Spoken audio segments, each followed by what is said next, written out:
Good morning, children. I am going to take English for you. So take your English textbook and open page number 37. So this is lesson number 7. The lesson name is King Shibi and the Dove.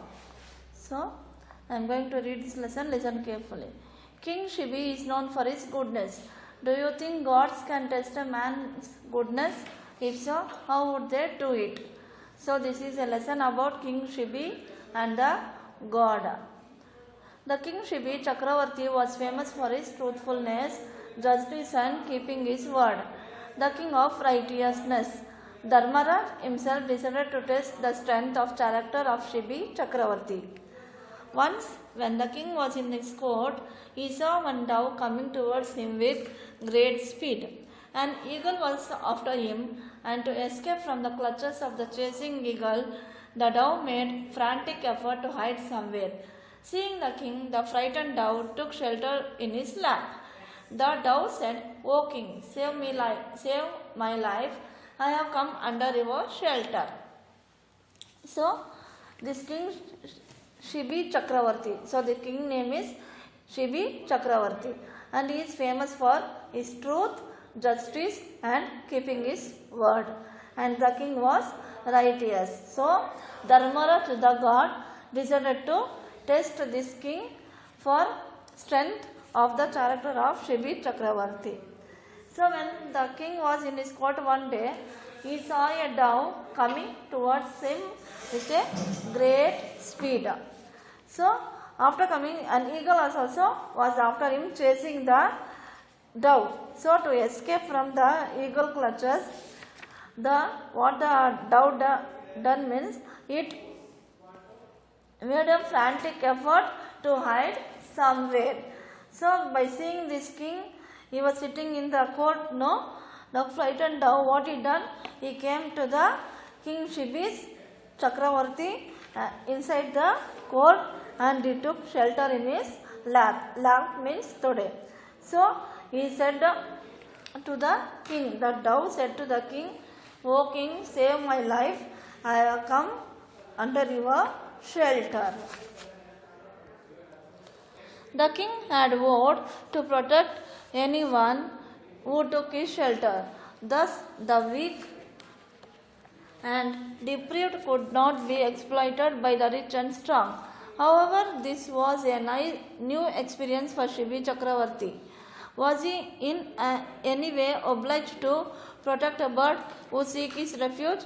Thinking for a while, the king decided that even trees, animals and birds require protection and help as do human beings. Therefore the king said, "Have no fear, my son. That eagle would not be able to touch even your feather. Relax in peace, have no worries." So saying, the king readied himself to face the rapidly approaching eagle. The eagle landed in front of the king and said, "O king, you have eaten my prey. Please release him so that I can appease my hunger." So the dove asked for his protection for the king. So what the king done? He took a vow to protect anyone who came to his shelter. So even if it is a bird or a human being, you want to give protect for them. So he said for the dove, "Don't fear, don't get fear. The eagle won't come and do anything because you are in my protection." And it said like that. By saying like that, the eagle came, approached to the king and said for the king, "O king, you have eaten my prey.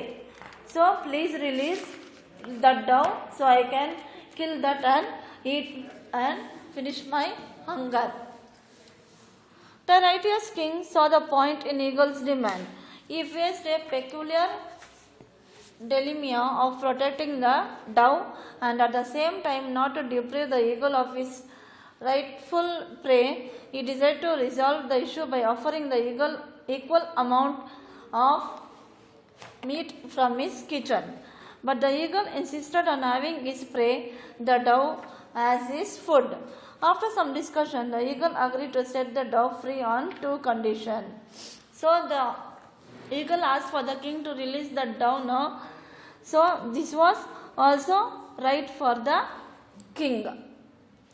So after some discussion, he told the eagle that he will offer equal amount of the dough from his kitchen as a meat. But the eagle did not agree. So he wanted that dough only. So after some discussion, the eagle agreed to set the dough free on two conditions. So the eagle put it two conditions. What was the conditions? We can see. The eagle said, "O king, I shall let the dove go if equal weight of flesh from your body is offered to me as food."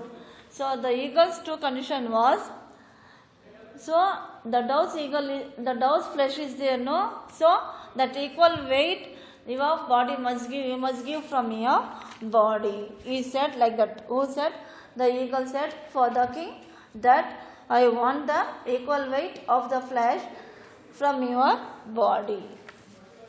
Shibi Chakravarti was quite pleased with the adjustment. He thought that a pound of flesh from his body would not kill him, and the life of the dove in his shelter would also be saved. Thus he was happy that he was saved from the great sin of inability to protect the weak. So by hearing this eagle, he told, "No, that I want the weight of flesh from your body." So Chakravarti was pleased for this advancement. He thought that only a pound of flesh from his body would not kill him, and the dove also must be saved. So he agreed to give the flesh from his body. The eagle then put his second condition, saying, "O king, if a single tear drops from your eye, I shall be constrained to accept your flesh as my food." The king agreed and called for the knives and the balance.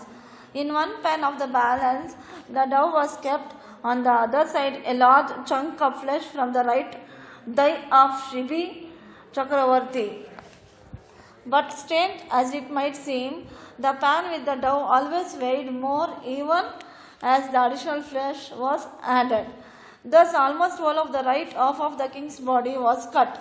Still the weight could not be equaled. So the second condition was, when the king was cutting, not even a single drop from tears from his eyes must fall down. So if it falls down, I won't accept your flesh as a food. Thus eagle put a second condition. So the king agreed for the second condition also, and he ordered for the soldiers to bring the knives and the balance. So in one pan of the balance, the dove was kept. In the another side, he cut the flesh of his right thigh, means leg. So a right leg he cut from piece of, and he put that on the balance. So still how much he put it, the balance was not enough. So what he done, a right half of the king's body was cutted, still it was not equal, that pan was not equal. At this juncture, a drop of tear appeared in the left eye of the king. The eagle objected to this, saying, "O king, I can't accept the food given in distress. The tear in your eye shows that you are unhappy. So give me my prey back and you shall regain your normal health." So half of his strength went off, no? At that time, from the left of his eye, the king's eye, one tear of drop fell down. So the eagle told that, "So you are unhappy, so by giving the flesh of yours, so I don't agree this one. Give my prey, means give my dove back, and you will regain your health." Next, with a faint smile on his lips, Shivi Chakravarti said, "Behold, O eagle, the left eye is not crying out of grief. This is a tear of joy.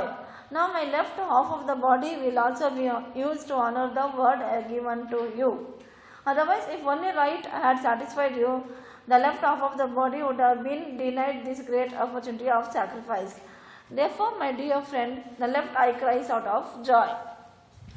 So the king told that this is not of unhappy, but this is joyful tears. So only I gave left half of my body for your honor. So I will give also right side of the body that will make you deny great opportunity of sacrifice, and this is tears is out of joy, and the tears came out of joy. This ultimate sacrifice of Shibi Chakravarti was unparalleled in the history. The eagle and the dove disappeared, and in their places stood the king of righteous Dharmaraj and the king of heavens, the Indra. Gods from the heavens showered flowers, perfumes, and praise on the king. They granted many boons to his noble king. The king Shibi Chakravarti had was the ultimate test to uphold dharma, a true duty of every king. It is said that this king ruled for many years, and after his death went directly to heaven to enjoy the fruits of his righteous karma. So when he said like that, I have a great opportunity to sacrifice, and this is not my tears of unhappy, this is the tears of joy. So by this sacrifice, the dove and the eagle was satisfied, and they disappeared and they appeared. The dove was Indra and the eagle was righteous Dharmaraj. So they felt very happy of the sacrifice of the king, and they granted so many boons for the king. So after this one, the king Chakravarti died, and is only true, means he was righteous, no, he was a true king, no, and he was famous for truthful and justice, no, that stood up so many years, and after he died, he went to the heaven straightly to enjoy the fruits of the righteous karma. Okay, children? Any doubt, children? Shall I ask some question, children?